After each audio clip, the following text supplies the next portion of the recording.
It's a great pleasure to introduce our penultimate speaker this afternoon, Dr. Bruce Boucher.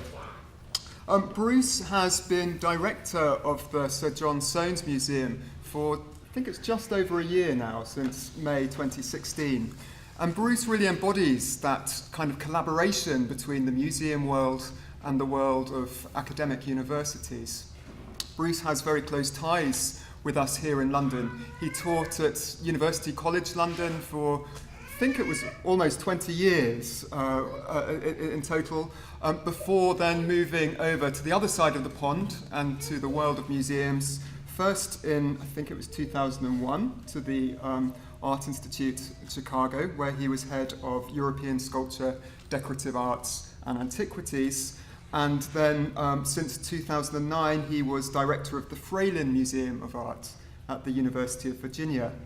Bruce organised there a number of very successful and well-known exhibitions, including one in 2015 on Cavaliers Collect and one in 2010 on From the Classic to the Romantic, British Art in the Age of Transition. If Bruce embodies the kind of collaboration between museums and universities, I think he also embodies the ancient and the modern of our title. Now, I'm aware that that might not sound like a compliment, but I'm thinking in particular of the work that Bruce has done at the Sir John Soane's Museum just down the road, one of the finest museums here in London, I think. And if you go to the Sir John Soane's Museum at the moment, you'll find a wonderful exhibition right there installed in the heart of Soane's original museum, an exhibition of 12 sculptures by the sculptor Mark Quinn, drawn from life. The 12 sculptures are called All About Love. I think that perfectly embodies the kind of the combination of the ancient and the modern, display of ancient sculpture in the modern context that we want to explore today. So Bruce, without more ado, let me introduce your title, A Mighty Maze, but Not Without a Plan, John Soane's display of sculpture, and say how much we're looking forward to it.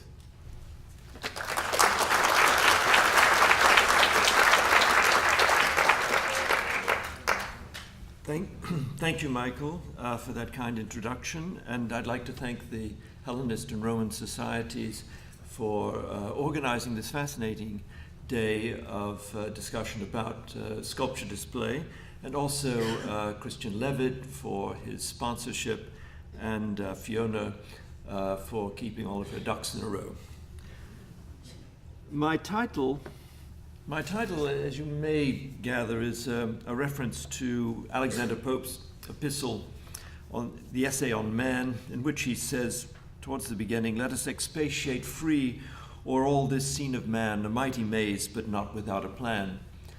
I think in my title I forgot to put a question mark after that, apropos Soane's display, but we shall try to look today and see if we can find some elements of order within this Discordia Concords.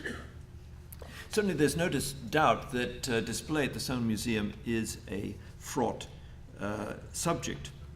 As with his architecture in general, it is an experience that could never be described as neutral.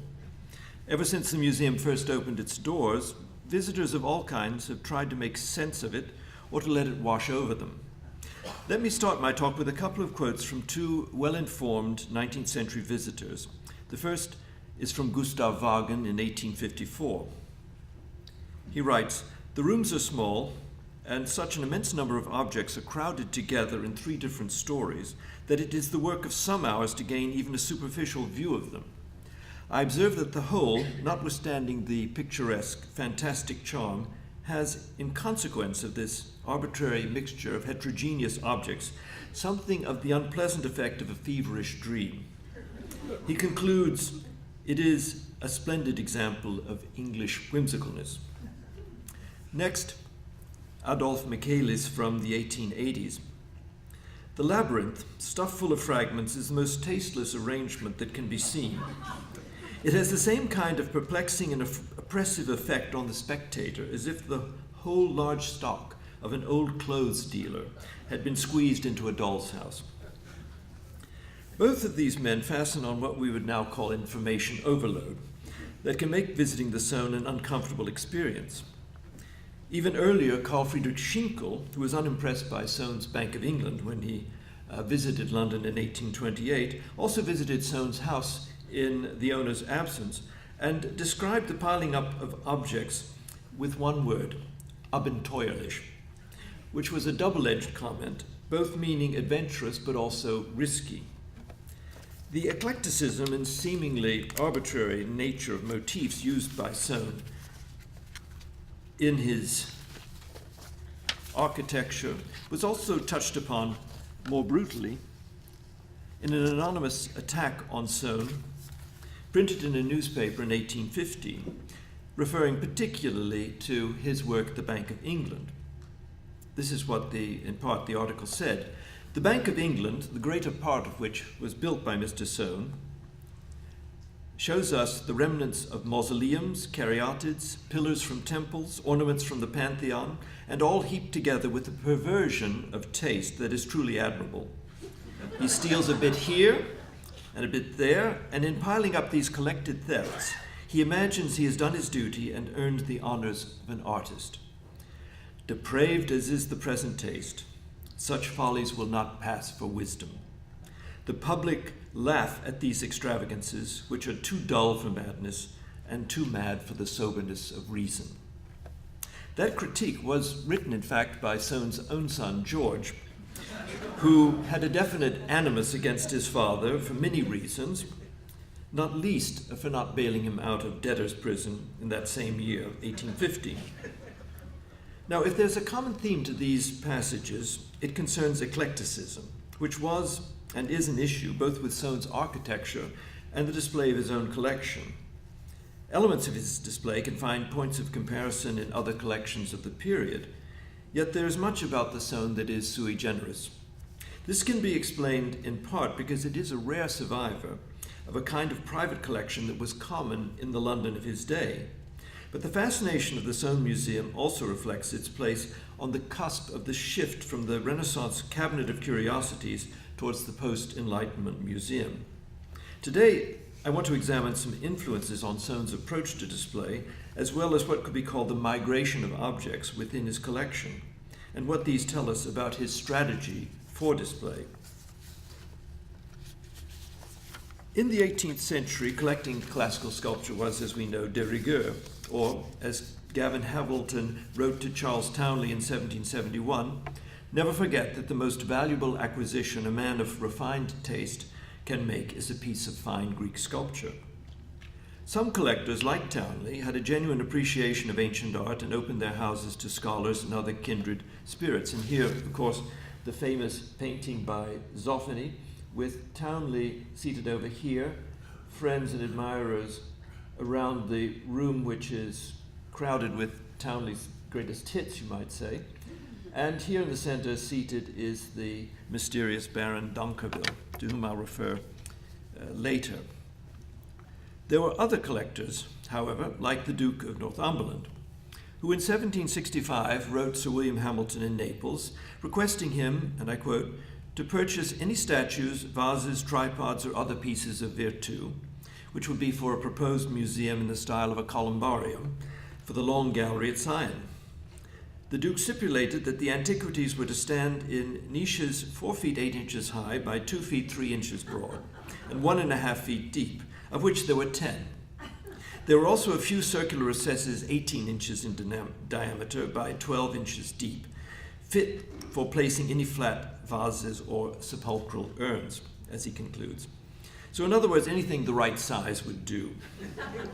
And in the end, paintings and casts after the antique had to be substituted for the Duke's grander original scheme. Soane did have the fortune of an extended period of study in Italy between 1778 and 1780. And he was fortunate in having known some of the major public and private collections there, as well as encountering influential figures like Giovanni Battista Piranesi, whom we've seen earlier today. In later life, Piranesi was a constant source of inspiration for Soane, and his private museum and etchings shaped Soane's vision of antiquity, both as an assemblage, as here in the reconstruction of the Appian Way, and in terms of the elements that Soane acquired for his own collection, such as cinerary urns. Although Soane's public pronouncements about Piranesi are equivocal and sometimes downright negative, nevertheless his imagination was fired by the elder architect's approach to space and the antique. A later work in the museum, such as the Pasticcio in the Monument Court, invites comparison with Piranesi's free creations in his late volume Vasi, Candelabri, Cippi of 1778. Although Soane's Pasticcio here implies a visual rather than a chronological progression of elements in architecture. In fact, he called this assemblage an assemblage of ancient and modern art, and he believed that the first capital here was Hindu, whereas in fact it is from the Sadian dynasty, and above it is a replica of the Corinthian capital of the type of the temple of Vesta at Tivoli, one of the leitmotifs of Soane's own architecture, topped by a finial of the sort associated with the church spires of Christopher Wren. Likewise, Soane's interest in acquiring cinerary urns such as this one was stimulated by the demands for such works that Piranesi created with his publication and his own private museum. Soane's printed guide to his collection of 1835 highlighted this particular double cinerarium, which had been restored by Caviceppi and subsequently owned and illustrated by Piranesi, and then acquired by Lord Bessborough, from whose estate Soane acquired it later. There are several others in the collection which are related or can be related to ones in Piranesi's volume, and clearly Piranesi's book on this subject was intended for an international market, as its text appears in 3 languages, and the plates were dedicated virtually entirely to English milordi. Soane, as a student in Italy, could not afford to purchase objects, but his collecting was informed by the example of older architects, among them William Chambers, George Dance, and Robert Adam. When he grew affluent enough to assemble his own collection, he made a point of acquiring works that had belonged to these influential figures. As early as 1795, he acquired 41 casts from the sale of the effects of the Scottish architect James Playfair. The casts were placed in Soane's architectural office behind his first house at number 12, Lincoln's Inn Fields. Their purpose was for the instruction of his pupils and also for general reference. Later in his lectures on architecture at the Royal Academy, Soane stressed the importance of copying casts because they conveyed more information about an original than a drawing. And Soane had heard the same advice in his student days from Thomas Sandby, who had written in his unpublished lectures, "The best drawing of an Antinous, Apollo, or the Venus of the Medici cannot convey to the young artist so completely an idea of their beauties and proportions as good, accurate models. In architecture, they should be doubtless as useful as in painting and sculpture." And I think Soane's mania for collecting antiquities, casts, and originals, and also having models of his own works as well as cork models of classical sculptures was an insistence on the importance of models as a control and a point of reference for architects and as well as for painters or sculptors. Of course, Soane could never compete with celebrated figures like Charles Townley or Thomas Hope in acquiring originals of the first class, but he knew their houses and he imitated their displays. Townley had favored top-lit rooms with dense but symmetrical hangings against walls of saturated color. When Townley's works were acquired by the British Museum, they were initially presented in much the same manner as they had been at his Park Street house, and following conventions seen in country houses of the period. Indeed, the Townley galleries in the British Museum, which we see here in an illustration of an early guide of 1812, had been conceived by George Saunders as an extension to the old Montague House, the 17th century mansion that originally housed the museum. That was in 1808, and the Townley galleries preserved some sense of a house museum until they were dissolved into Sir Robert Smirke's more monumental galleries after 1846. And here you can see what was effectively the vestibule, which was top lit, and then further on there was another top lit gallery, This is the linkage, part of the linkage to Old Montague House here. And it has often been compared to country house displays, and also does have a clear reference to the dome area of the Soane Museum itself. And also, this room, Gallery 1, with its symmetrical placement of reliefs, is the kind of model that Soane adopted wholesale in his own installations. Thomas Hope's mansion on Duchess Street was of a different order. First opened in 1804, the public could gain admission, as Hope wrote, by reference or personal introduction of any friend of the family, or by persons of known character and taste.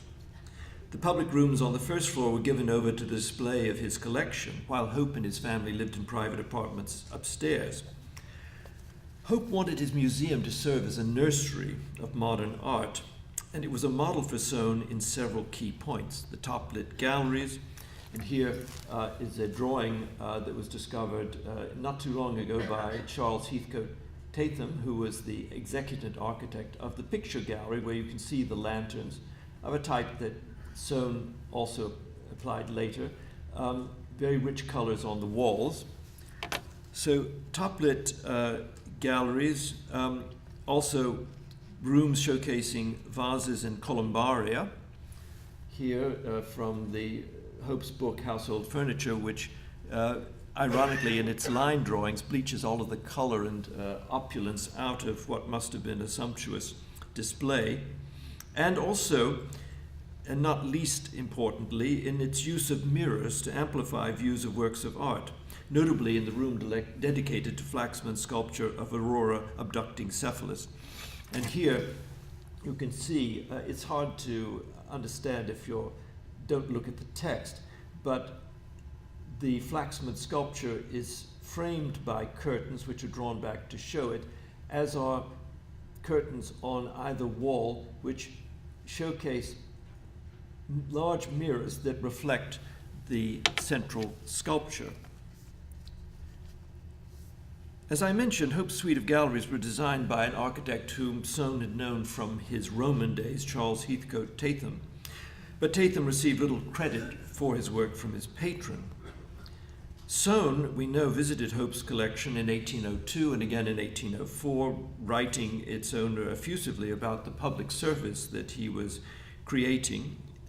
And it inspired him to introduce the idea of urns into the library of his country house, Pitzhanger Manor in Ealing, as early as 1803. Some years ago, Susan Feinberg Millinson argued convincingly that many of the elements of Soane's museum in Lincoln's Inn Field were already present at Pitzhanger, and they were simply adapted to the new setting of his townhouse after the purchase of number 13 in 1807. And indeed, the watercolor here on the left, which dates from 1808, shows an early idea for the crypt behind the house before work had begun on the site. And as you can see, this was to remain a constant in the various iterations of Soane's galleries. The area which had been the stables behind 13 became his office, but also housed his nascent collection. Down here in the basement was the crypt, and then above, on the floor above, was the plaster cast, all lit from above to create this kind of sepulchral lighting. And here on the right, I'm showing you an image of the recently reconstituted catacombs, as Soane referred to them, in the basement of number 12, which number 13 extends into the back of number 12, which maintained this idea of opening to the upper floor with light filtering down from a skylight which has yellow glass in it, so that you get this perpetual sense of penumbra in the lower regions, which were devoted to death and commemoration.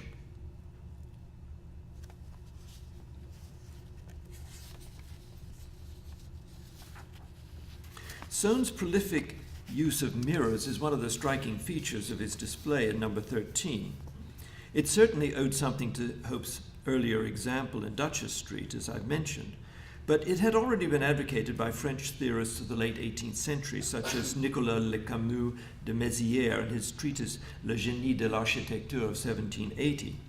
There the author argued for what he called the unification of architecture, painting, and sculpture. And he likened it in the creation of a building to a threefold magic, which addresses almost all the affections and sensations known to us. This was an idea that Soane endorsed and also adopted. Among these effects was the amplification of space through mirrors, which had been rendered possible, as Le Camus de Mézières mentions, by the improvement in the manufacture of looking glasses during the 18th century. This can be seen continuously throughout Soane's museum, and one of the most ingenious ways in which he employs mirrors to render different views of the same object can be seen with the Cawdor vase, which is the large Apulian crater that you see on the left, which stands now behind Soane's place at the dining room table.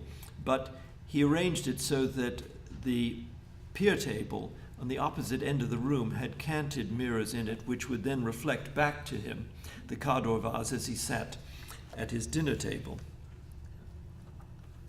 Likewise, the use of the collection of the display of his collection of terracotta vases, southern Italian vases, most of which were bought as a job lot at Christie's, were displayed in the Regency fashion high up, not so much to admire the individual works, but to admire their form, particularly shown against the mirrors, which gave the sense of infinite space, but also reflected the backs of the works themselves.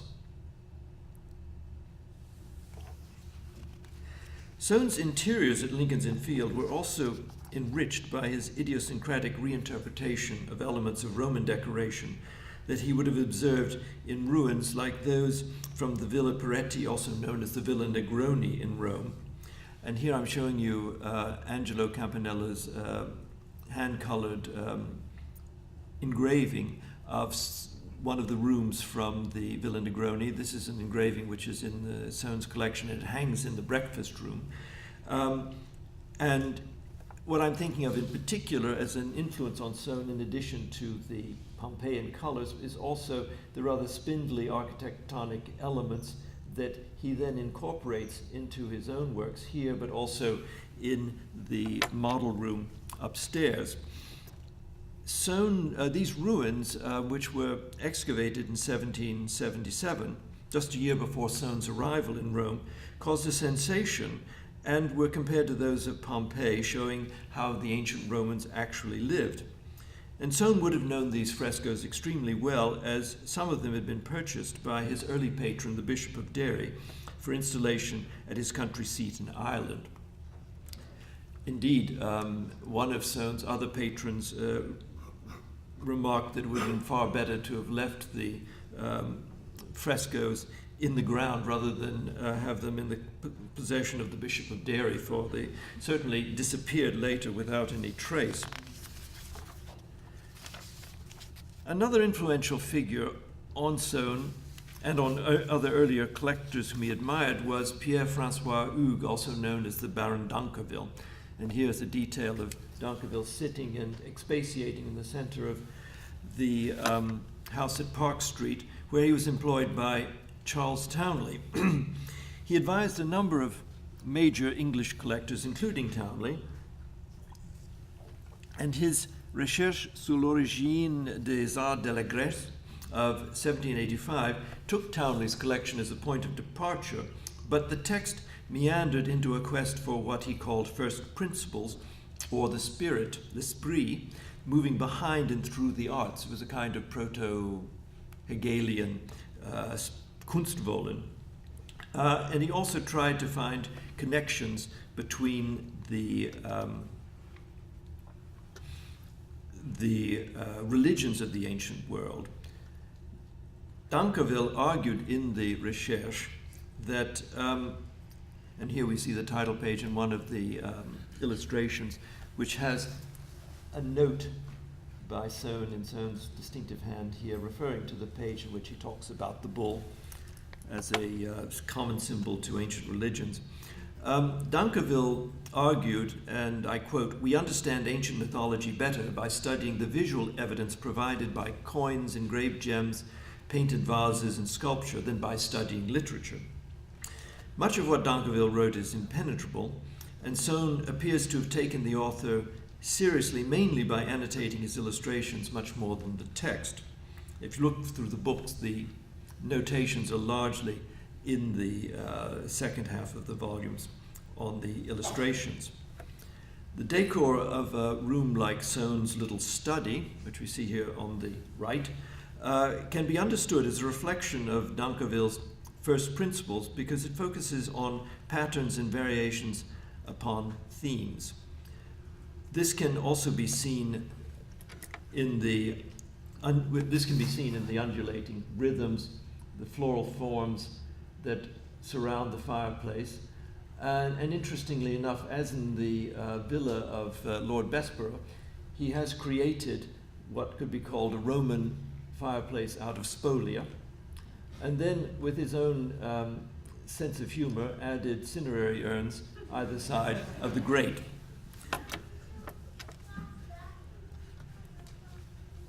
You can also see this interest in themes, picking up motifs in the collection of lion's paws that festooned the window of the little study, which Soane in his commentary simply referred to them as, or simply described as, of extraordinary execution. It's worth noting that the marbles concentrated in this section of the house came from a collection assembled by Charles Heathcote Tatham, the executive architect of Thomas Hope's mansion, and were published originally as fragments of architectural ornaments in a book of 1806. Soane acquired most of these pieces, but not all of them, sometime after 1812, when Tatham was experiencing financial difficulties. And contrary to his practice elsewhere in the museum, Soane kept Tatham's collection largely together and displayed them much as they were illustrated in Tatham's book, that is, according to motifs, such as the Anthemion motif that one finds on this page.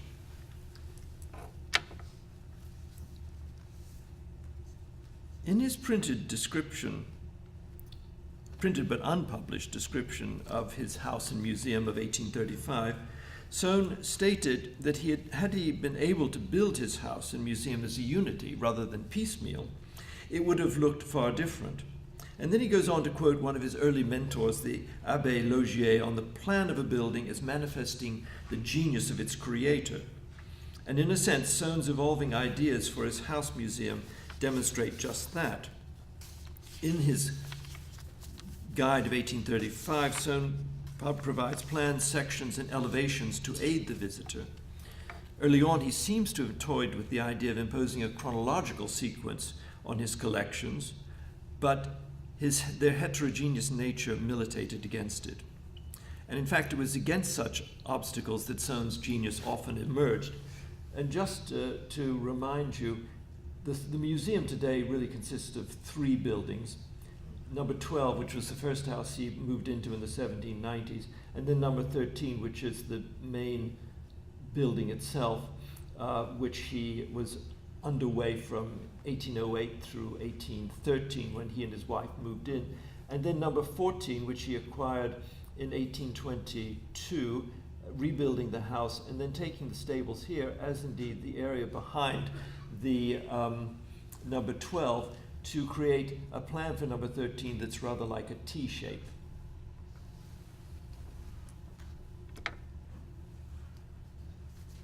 What is noticeable about Soane's displays is his avoidance of chronology or segregation of objects according to Greek, Roman, and later. Let me give you a couple of examples. I'll skip this and go straight to the dome area facing the south. In the dome area, composite busts, cinerary urns, architectural fragments, and plaster casts compete for our attention. There is a kind of visual symmetry of motifs about it, if one excludes the 2 left feet, which you can see here. That may be a joke on his part, I don't know. But it is interesting that Soane's written comments on this collection and this area refers primarily to the striking effects of light and shade, as well as the sources of the works purchased or donated to the collection. Provenance, as we would describe it today, counted for a great deal with Soane. Again, in the ante-room next to the crypt here, Soane decked a tabletop of marble and granite specimens popular in the Grand Tour period with 6 busts. 2 are Roman, 2 are casts of the heads of the sons of the Laocoon, and 2 are modern, but done in an antique style. In the back row is John Philip Kemble in the role of Brutus from Shakespeare's Julius Caesar, while in the front is a classicizing bust of the great French naturalist Cuvier, a bust, as Soane notes, that was given by Madame Cuvier to Sir Thomas Lawrence. The whole could be described as variations upon the theme of the portrait, but a better explanation of these juxtapositions, indeed all of the juxtapositions found in the building, comes in Soane's statement that his works have been arranged as studies for my own mind. The overriding logic is one of visual opportunism rather than a strictly antiquarian impulse. After Soane's wife died in 1815, his mind turned increasingly towards his collection as an academy or museum. Indeed, he usually distinguished between the house proper and the rear structures, which were the museum. I mentioned earlier the migration of objects, and I would like to conclude by looking at a few examples. One constant in Soane's planning was the dome area, which was reserved for the most important pieces. This drawing on the left of 1819 shows the Apollo Belvedere, which had been given to him by an admirer and had come from the gardens of Chiswick House, so it was something from the Burlington collection. The Apollo Belvedere is standing in the position it still holds today. There's a Medici Venus to the left, and over here you can just make out perhaps the Diana of Ephesus. In the center, in the crypt, is on top of a structure which is hard to decipher from this, is a large cinerary urn. The Diana, which we see in its present position in the slide on the right, was purchased at the Bessborough sale in 1804. And it's been speculated that this same Diana was in the Villa Giulia in the 1550s and subsequently in the Pio de' Carpi collection. But when better works came into the collection, the hierarchy of importance shifted. Diana was subsequently moved a few feet away to a less conspicuous site, which it now occupies in the colonnade. By the same token, the Cawdor vase, which we've mentioned earlier, was acquired by Soane at the sale of Earl Cawdor in 1800. He paid £68 5s for it, and it had an exalted provenance. It had been excavated in Lecce in 1790. It had belonged to the King of the Two Sicilies and then to the great connoisseur, the Earl Cawdor. And at Cawdor's sale, Soane was able to secure it. Thanks to its cost and its conspicuous size, it stood in the place of honor under the dome for a number of years, set upon a ciborium-like structure in the crypt. And here you can, I'm sorry, the light's perhaps too strong for this, but here is a ciborium made up of columns, and on top of them is the Cawdor vase in the center, which it was eclipsed in 1824 when Soane secured the large monolithic sarcophagus of the Egyptian pharaoh Seti I.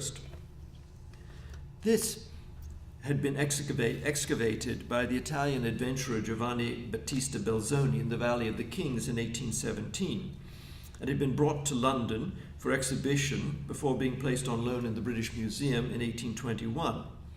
The trustees subsequently turned it down, and Soane acquired it for the asking price of £2,000, which was considerably more than it cost him to build number 13. I think that was £1,400. And indeed, he had to knock a hole in the rear of number 13 in order to bring it in through the basement. and its arrival was celebrated by 3 days of festivities. Soane invited his guests to view the sarcophagus by lamplight, much as he had first seen Pompeii. And he employed a manufacturer of stained glass and a dealer in lighting to provide lamps throughout the house and inside the sarcophagus. As you can see from this print in John Britton's 1827 account of the Soane house and collection, he grouped around it the few Egyptian pieces he had, including a plaster cast of a granite head that then belonged to the poet and friend of his, Samuel Rogers. In the background here, I'm also drawing your attention to a black marble Egyptian capital. This is its present location in the corridor outside the picture room. And the other intriguing aspect of this original display by Soane is that he also acquired 18 pieces of the cover of the sarcophagus, which he displayed underneath it in a rather poetical manner. Later in the 19th century, they were put in ungainly plaster frames, which we're still debating as what to do about. Now, the Egyptian capital, and again, I'm sorry, you can't really see it, but take my word, it's there. And you can see it perhaps a bit more clearly here in this Gandhi watercolor of 1825 of the museum corridor, had been acquired by Soane from the estate of Robert Adam, together with numerous marble and plaster reliefs of classical and Renaissance works. It was moved, as I pointed out, to the west wall of the museum corridor, where it sits incongruously beneath a cast of the capital of the Temple of Vesta at Tivoli, and adjacent to another cast of a medieval corbel from the great south window at Westminster Hall. So Soane's approach was the opposite of what could be called a museological display, as understood by 19th century scholars like Vaughan or Michaelis, and their incredulity is similar to their scorn for the sculpture of Canova, which was deemed insufficiently classical to those with a sure grasp of Greek models. If the Soane Museum enjoys a renaissance of its own today, it may in fact stem from the fact that it never succumbed to the professional classifications that developed in the museum world of the 19th and 20th centuries. Soane's display was highly personal, even autobiographical. It was constantly in flux until time stopped for him on the 20th of January, 1837. One can occasionally find other museums with a similar, highly directional approach to viewing. And in this context, I always think of the Barnes collection in Philadelphia. Whenever I go there, after half an hour, I'm completely distracted by the decorative arts and start searching for the motifs that I'm supposed to find in the paintings by Renoir. If Soane did have a guiding principle, it might have come from a passage in Piranesi's Diverse Maniere d'Adornare I Cammini of 1769, a book that he owned and annotated. In the introduction, Piranesi asked rhetorically, "Must the genius of our artists be so basely enslaved to the Grecian manners as not to dare to take what is beautiful elsewhere?" Piranesi continues, stating that the architect must not content himself with copying faithfully the ancients, but studying their works, he ought to show himself of an inventive, and I had almost said of a creating genius. And by prudently combining the Grecian, the Tuscan, and the Egyptian together, he ought to open himself a road to finding out new ornaments and manners. Certainly, John Soane took this advice in directions which Piranesi would never have dreamt of. Thank you.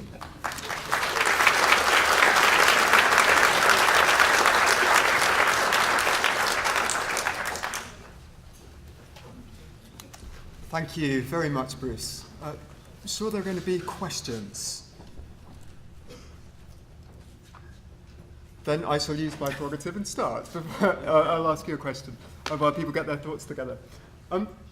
One of the things you talked about in your lecture was the challenge of these as objects that are at once ancient but belong to a late 18th and early 19th century context of collecting and display. how do you think, what kinds of challenges does that pose to the story that you want to tell of the museum to the modern day visitor? Well, I think what we try to stress is looking in slow motion.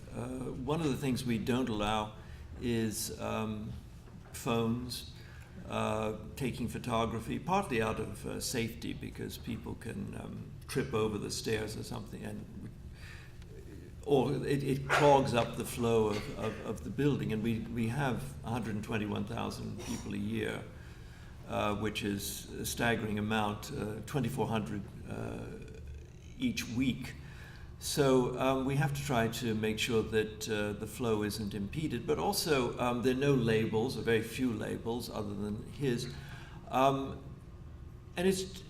Soane had a sort of threefold designation of the kinds of people he wanted to be inspired by. One was the antiquarian, people who knew what they were looking at, but then also the student, so the professional, the student, but also the amateur who might muse on looking at these works of art about the dawn and the sunset of the classical tradition, as he says. He was very much concerned with transience, but I think it's trying to help people recapture the ability to spend an hour or two just looking and stimulating their own thoughts. And then we have recently introduced a plan. There was no plan. And we found that a lot of people liked getting lost, but then some people didn't like getting lost. And so you can buy a plan, a simple plan, and a simple guide which highlights things that are particularly important. But I think of the place really as a kind of performance art, because I can imagine when Soane was alive and was taking people around, he would have an explanation for why everything was here or there. And probably the next time he took people around, it might be somewhat different or totally different, but it's his absence that makes his presence felt, in a sense, because you're constantly wondering why this. Why does he have a medieval corbel against an Egyptian capital surmounted by a Roman capital opposite fragments of Greek capitals? It's a kind of aestheticism or visual opportunism. And I think also it's this idea that I alluded to with Piranesi, that he thinks one should try to take these things, as he did in his own architecture, and make new out of it. And both his collection of ancient and modern, he was very heavily invested in modern British in his day, not just Turner and Thomas Banks and Flaxman, but other artists that we don't really know that well, George Jones, Henry Howard. He wanted young artists and architects and poets, he even mentions, musicians, to be inspired by the collection and to make new things. So that's why, in a way, Mark Quinn, which you very kindly mentioned, makes perfect sense. Mark Quinn and Sarah Lucas earlier came to us to do exhibitions because they saw a connection in their work with Soane, which, frankly, we wouldn't have thought of. And that I find interesting. I think we have time for just one more question. Please, if we just pass over the question. microphone. Yes, my question regards the private jokes. You mentioned the two left feet. Is there any other joke that you can share with us regarding the collection and in this saying Soane personality or character still being in the collection?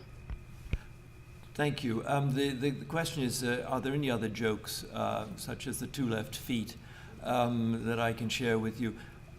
If you know the collection, you know that Soane adopted a persona called Padre Giovanni, and he built in the 1820s, after his wife died, and he was living on his own, he built the Monk's Parlor, which is a kind of Strawberry Hill Gothic room where he would go and have tea and I think feel sorry for himself.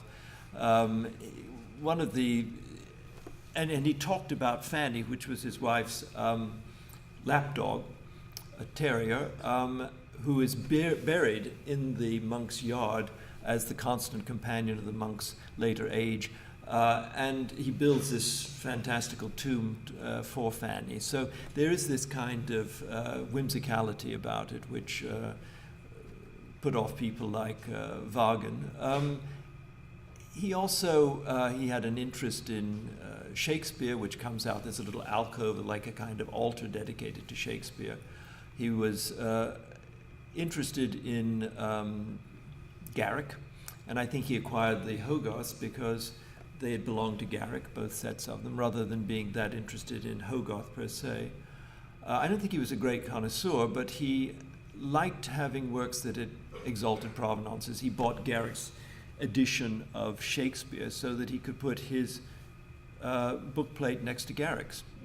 I mean, which is fine. It's we have this wonderful edition. He bought. If he liked a book, he would buy several copies of it. We have 1.5 editions of the 18th century catalog of the Museo Pio Clementino, for instance.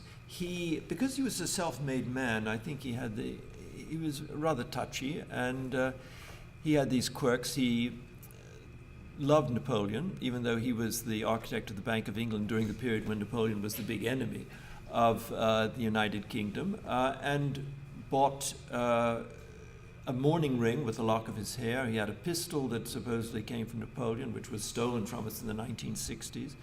He had 2 portraits of Napoleon. He also likened himself sometimes to King Lear because he had these 2 sons that were driving him crazy.